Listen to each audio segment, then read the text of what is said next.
I'm Ellen Mitchell. I'm your residential realtor and Heels on the Ground. And we have a lot of guests this evening, so welcome visitors and guests as well as pioneers. I want to start by saying that I have three amazing children, and I have been married to my second husband, Brian, who's in the back, Flash Gordon. And Brian has four amazing children. So the next phase of our life, my oldest daughter is due to give birth on March 24th is her due date. And Brian's oldest daughter is due on July 23rd. So we're going from 0 grandchildren to 2 grandchildren this year. And we could not be more excited about that. As Erin said, I've been in real estate my whole adult life. I started in real estate in 1994 in an unlicensed capacity. I started as a receptionist at a real estate company, personal assistant, office manager, unlicensed assistant to the broker. In 98, I got my real estate license, and I've worked full-time in real estate ever since. In 2000, I joined Remax, and I've been with Remax since that time. As Erin mentioned, I also invest in real estate because I believe in it. It's not that I have everything. Jasmine is wonderful with your brokerage accounts, and I do have a brokerage account and other investments because real estate is illiquid, but it is a wonderful, wonderful investment. So I was thinking about what I wanted to talk about and what I wanted to educate the room on tonight, and I thought I would just talk a little bit about my real estate practice. And then I want to make sure to leave like 3 or 4 minutes at the end if Owen could cue me so that we have time for question and answers and that we respect your time and that we're out of here on time. So when I started in real estate in 98, I came into a general real estate market. And everything was good. People were buying, people were selling, everything was terrific. In 2006, our market crashed in South Florida in a very big way. And I looked at it and I said, I either need to find another career or I need to find out what is selling and how do I sell it. And what was selling were foreclosures and short sales at that time. I got myself a coach. Her name was Chantel Ray. She lived in Virginia, and she coached me on REOs, bank-owned properties, foreclosures. Within a year, I was a direct Fannie Mae, Freddie Mac, and HUD listing agent, listing hundreds of homes a year for them. So that was 2006 to 2009, 10. Kept me very busy. I learned a lot, but I wasn't dealing with people. It was all automation. It was like cash for keys. Is the property vacant? Has the property been cleaned? It was just no human interaction. And I really like working with people. Then in 2013, a colleague of mine started working for Blackstone. He needed a realtor in a large area of Broward County to help them acquire hundreds of properties, and I was very fortunate that he chose me to do that. So I sold hundreds of properties to Blackstone. And when that was done, I came back into a general, regular real estate market, regular buyers, regular sellers. And I worked in that for several years.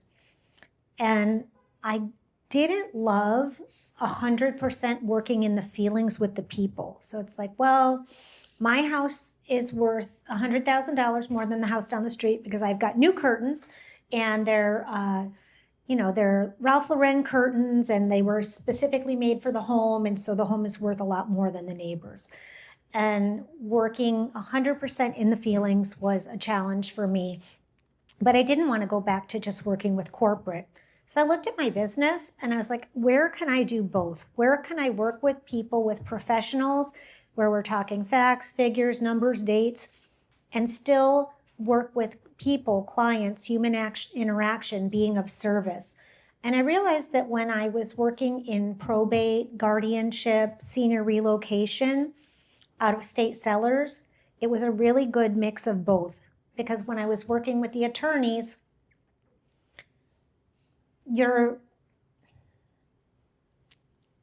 not relationship, but you can get in the door by creating a relationship with somebody. But once you get in the door, you have to perform. It doesn't matter how nice you are, how sweet you are, that you have to perform.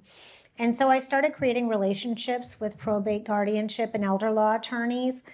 and they started giving me business. And then I started working with the families. And so when I'm working with the attorneys, it is a relationship between myself and the attorneys. We have great relationships. But when they want an update on the file, they just want the facts. Give me the facts. They don't want all of the fluff. And I enjoy that.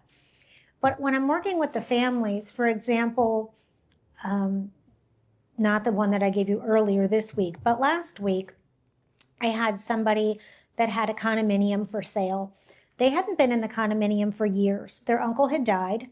They had no idea what the condition of the condominium was. They got me keys. I was referred this through an attorney.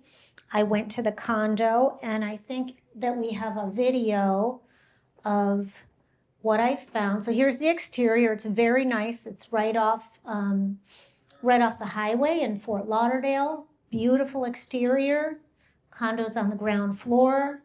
I was like, oh, this is going to be great. Pool, deep water, ocean access. So then we're going to go into the condo.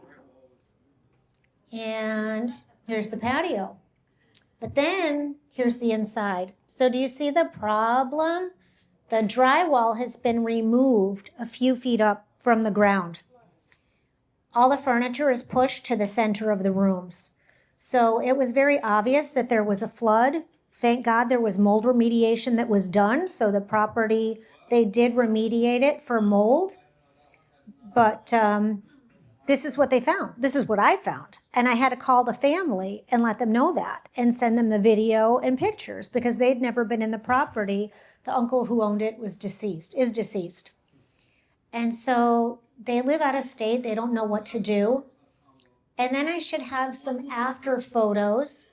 So that's my before. You see everything pushed in the middle.